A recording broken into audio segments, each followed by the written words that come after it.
Estamos no mês de conscientização da endometriose, doença que atinge mais de 6 milhões de mulheres no Brasil. Para falar um pouco mais sobre isso, estamos recebendo aqui no estúdio ao vivo a médica ginecologista a doutora Fernanda Nassar. E você pode mandar a sua pergunta para a gente pelo WhatsApp da VTV, 988198000. Bom dia, doutora, tudo bem? Obrigada pela sua presença. Bom dia, Vanessa, eu que agradeço o convite. É um assunto tão importante, muitas mulheres desconhecem a doença, muitas mulheres inclusive têm a doença e não sabem. Eu queria que você falasse pra gente um pouquinho dos sintomas da endometriose. Como que a mulher pode perceber que pode ter endometriose? Então, normalmente o sintoma é a dor. Então, essa paciente, quando chega para nós na consulta, ela vai relatar ou uma dor durante a relação sexual, ou então a dor durante a menstruação, ou então a dor pélvica crônica.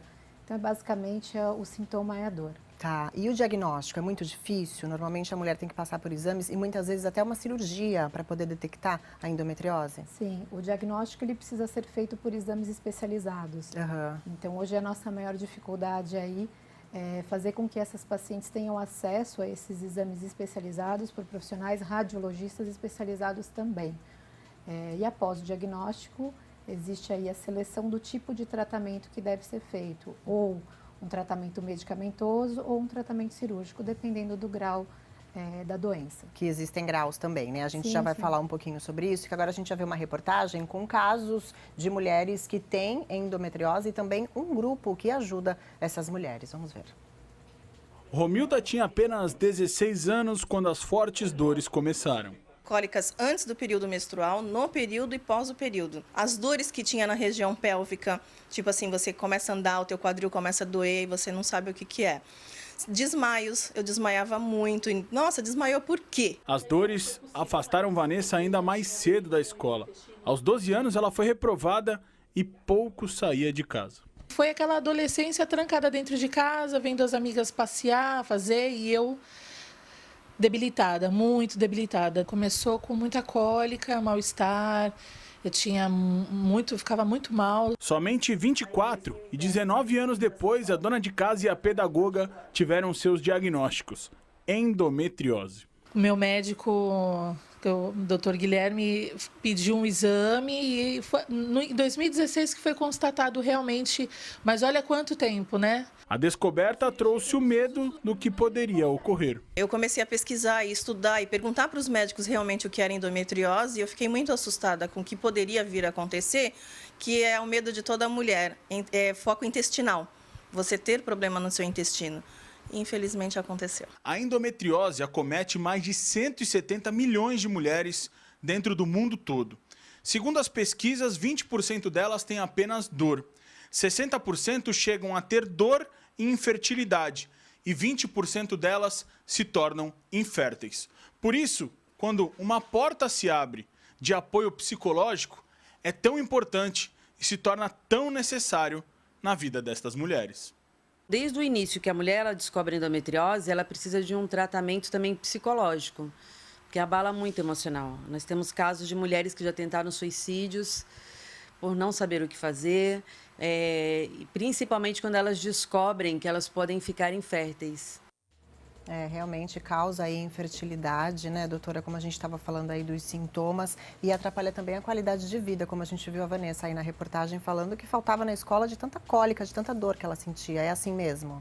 Sim, acontece bastante, Vanessa, e essas mulheres às vezes chegam a ser até demitidas, né, porque acabam tendo que deixar o trabalho, fazer algum tipo de tratamento mais específico, e aí a gente vê que também não tem uma boa tolerância. Conscientização também, né? Muita gente não conhece a doença, né? Sim, isso acontece muitas vezes pelo fato dela demorar para fazer o diagnóstico. Então, quando uma paciente ela tem um diagnóstico precoce, a gente já consegue fazer algumas intervenções para que ela não tenha uma evolução tão ruim como aconteceu aí com as pacientes da reportagem. E uma vez eu ouvi dizer que a endometriose vinha aumentando muito por conta da mulher deixar para engravidar mais velha e ter mais tempo ali menstruando. A menstruação realmente alimenta a endometriose? Isso atrapalha? Como que funciona? É basicamente assim, Vanessa. A endometriose, ela é a presença do foco, né, do endométrio fora de dentro do útero. Então, a mulher vai menstruando e todas as vezes que ela menstrua, ou ela elimina o sangramento, né, o endométrio, ou então a gente também pode acontecer uma situação retrógrada, desse fluxo de sangue cair na cavidade abdominal e aí ir atrapalhando aí a dor, o quadro de dor, de cólica dessa paciente. Por isso, não menstruar seria uma forma de tratamento para quem Sim. tem uma endometriose aí num grau mais elevado? O tratamento medicamentoso ele consiste no bloqueio da menstruação, seja ele através de uma medicação oral, seja através de um implante ou até da colocação de um sistema intrauterino.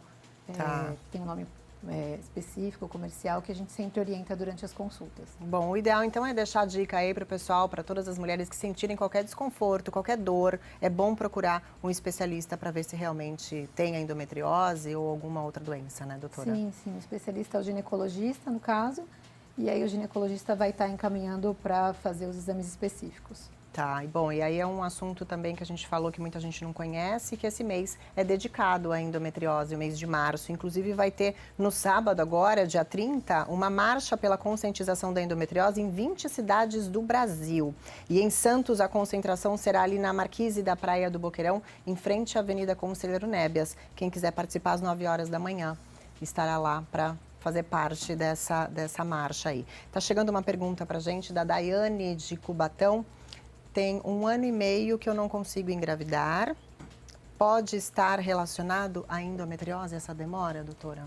Pode sim, a infertilidade ela pode estar sendo ocasionada pela endometriose. Aí existem alguns exames que a paciente precisa estar fazendo, como a gente já comentou, mais específicos para ver se realmente a endometriose é a causa da infertilidade. Quanto tempo mínimo dessa tentativa de engravidar pode ser considerada uma preocupação para a mulher? Uma paciente que fica 1 ano tentando engravidar e não consegue, a gente, após 1 ano, já classifica ela como infértil. Mas a gente sabe que a infertilidade ela tem uma causa que pode ser masculina e a causa feminina também. Então, a gente atribui 50% para o homem, 50% para a mulher e começa a fazer as pesquisas após 1 ano. Entendi. Tem mais uma perguntinha que veio pelo WhatsApp, vamos lá. A minha filha tem 18 anos, mas desde os 15 anos ela sente muitas dores, mesmo fora do período menstrual, desmaios, já perdeu 2 anos até de cursos e de escola por causa disso. Mesmo nova, assim, pode ser um caso?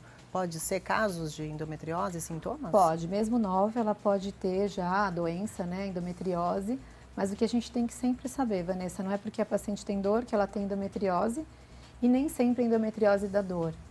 Então, a gente tem que, assim, o acompanhamento anual com o ginecologista é fundamental para que a gente consiga conversar com a paciente e explicar como tudo isso acontece, qual é a diferença, para que a paciente saiba se é endometriose ou não. Tem que investigar mesmo e cada caso é um caso, né, doutora? Isso. Tem que estar atenta a isso também. Muito obrigada pela sua entrevista, Eu que viu, agradeço. doutora? Conversei com a ginecologista Fernanda Nassar.